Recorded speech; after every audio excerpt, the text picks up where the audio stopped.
Welcome everybody. My name is Parker Palin and today I'm going to be delighting you with a roughly 10 to 15 minute presentation on stargazing. And no, I'm not referring to watching me on your screen when I say stargazing. I mean sitting outside and looking up at the stars in the sky, most preferably at night. Because I'm such a great presenter and this was initially intended to be done live, I'll add this in now anyway. At this time, I understand that many of you are watching from a screen, possibly in the comfort of your home. There's no place quite like it. I'd like to give anyone the opportunity to go get a snack, water, or use the restroom before we get started. Since this won't be live streamed, feel free to pause me throughout the video. I promise I won't be upset. Even though this won't be done live, there will be a medium provided for anyone watching to ask questions at the end. So please hold out for that while you enjoy the show, and I will be asking questions as we go, so please be ready to participate, even if you're watching this 20 years from now. Without further ado, ladies and gentlemen, I present to you Reaching for the Stars, a PowerPoint by Parker Palin. During this presentation, we will cover why the ability to stargaze has been an essential factor in humanity's success, the leaps of advancements made in various fields as an indirect result of stargazing, and lastly, why stargazing is a hobby everyone can enjoy. A single man or woman alone could only dream of provoking a fraction of the questions our universe has provoked by simply existing, for us to observe. Without provoking questions, you seldom find answers. Without answers to potentially species-saving questions, your species ceases to exist. Although I did have more of an engaging activity planned here that I wanted to do with the class, online presentations have really hindered opportunities. I do have a hands-off activity at the end that will be fun, but you'll have to be a tad patient. Here's some super interesting fun facts to make up for the activity we won't be able to do. First, the distance between us and our closest object, the moon, is far lengthier than one would guess. To give you a reference of the vastness of space, consider that we could place every planet in our solar system between us and the moon, and we would have a few thousand kilometers to spare. Furthermore, we are kept alive by a burning ball of gas we call the sun in the sky. If you ask anyone to draw a picture of the sun, they will give you something along the lines of a red, orange, and yellow mess. In reality, the Earth's atmosphere is the reason the sun looks yellow. The sun's true color is white.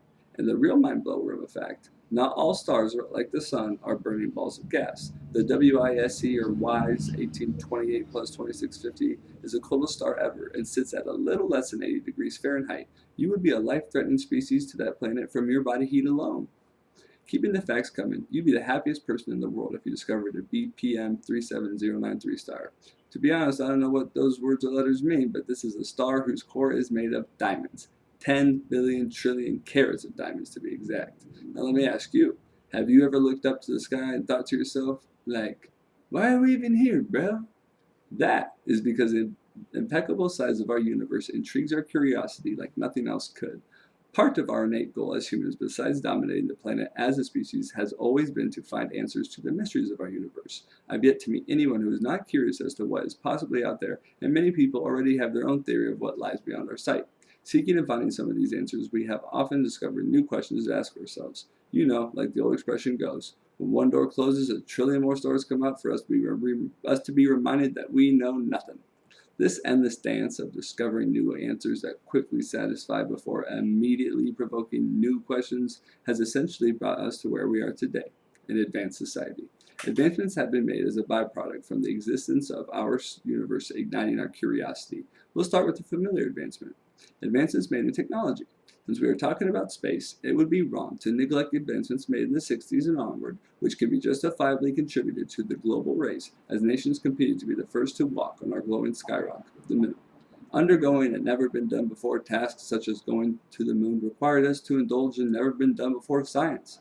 During this process, we made new discoveries and recreated old inventions. Some of these technological advancements that made their ways into our lives on Earth include astronaut flight suits used for fighting fires, motion sensors used for security systems, chlorine-free pools, shocking heart monitors, solar panels, and more.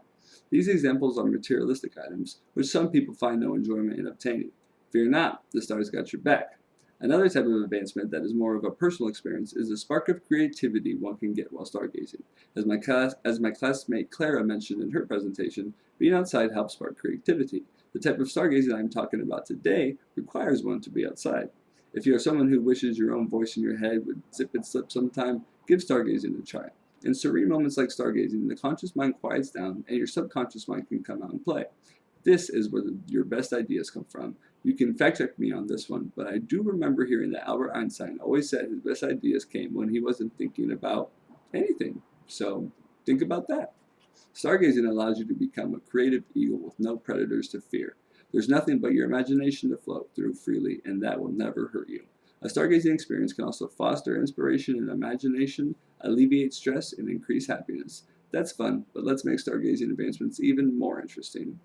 Advancements in biology and astronomy that provided us an answer to our ever riddle-seeking human minds may reshape the way you see the stars. For example, an old cute question humans used to ask ourselves was, where did the materials that make up life on Earth and make us up even come from? The answer? Stardust. All the carbon, hydrogen, nitrogen, oxygen, phosphorus, and sulfur that create the building blocks for life on Earth comes from stardust. To some, that is just a scary thought to ponder. We are merely dust that is aware of its own presence. For others, to be a part of something that is greater than oneself is humbling, yet spiritually enlightening. We are all nothing but incredibly small parts of an infinite whole, and one night spent stargazing will confirm that for anyone with doubts. You may be thinking, okay, Parker, this is cool, but what if I'm not trying to go sit outside and think about advancing the human race? Or better yet, what if I don't need a creative spark in my life or feel the need to remove stress from my life? Why would I want to go stargazing? And that's why stargazing is for everyone. There's no expected outcome from the experience. Maybe you'll only think of frogs or sheep the whole time. Maybe you'll come up with a plan to bring the once popular Vine back to life and destroy TikTok. It doesn't matter because the choice is all yours. Here's the best part. The health benefits of everything I mentioned prior in this presentation are still acquired regardless of your train of thought while stargazing. No matter what your intent is when going stargazing, you will find it impossible to avoid self-reflection. Similar to moments that make you cringe replaying in your head at night when trying to sleep, you will inevitably encounter memories replaying in your head while stargazing. It just kind of happens to us as humans when our attention isn't focused on anything in particular. For those of you who have ever tried to master the art of mindfulness, you will know that one of the first things you are taught is you have no control over the thoughts that come and go in your mind. You are simply an observer to these thoughts. Self-reflection is a great tool for finding peace in one's personal journey. Lastly, a study done by the University of California, Irvine said that stargazing makes people nicer. If that sounds awesome, it's because it literally is. Awe is an emotional state that psychologists know is healthy and positive. When stargazing, we are always deliberately or subconsciously questioning something that can be so vast and incomprehensible as a star-filled sky. If you don't believe me, try it, especially if you've never been somewhere that's not heavily influenced by light pollution. When experiencing awe, your ego may take a hit, or two, or three, or four, or five. Basically, any inherent feeling that you are the center of the universe will probably diminish. By diminishing the emphasis on the individual self, awe encourages people to prioritize empathetic and friendliness traits for themselves. We are all in this mess together, aren't we? So, should stargazing be used exclusively for romantic dates? No. In conclusion, stargazing has been a catalyst for human survival. From the beginning of man to the ancient Greek philosophers, right down to the outdoor nature enthusiasts of today's time, stargazing pushes us to ask questions and seek answers that we never imagined possible. The answers we found so far have been very beneficial to our lives and have also taught us an important lesson. We've only begun to scratch the surface of understanding this universe. Before I go, I want to inform you guys of a couple of cool things you can do after the presentation. There's an app called Night Sky that you can download for Apple or Android phones. The icon for the app is what you see on your screen right now. It's free of charge and does a range of things from identifying stars to letting you explore space like you're an astronaut traveling aboard the International Space Station. It's a great app you should all check out even if you don't intend to go stargazing. Furthermore, there are some websites that will blow your mind. I will screen share with those with you here in a second before we wrap things up. Since I was unable to do this presentation over Zoom, I unfortunately won't have the links to provide for anyone watching. You may pause the video and write the links down as you see them on the upcoming slide. I hope you guys are ready to see some greatness. Here we go.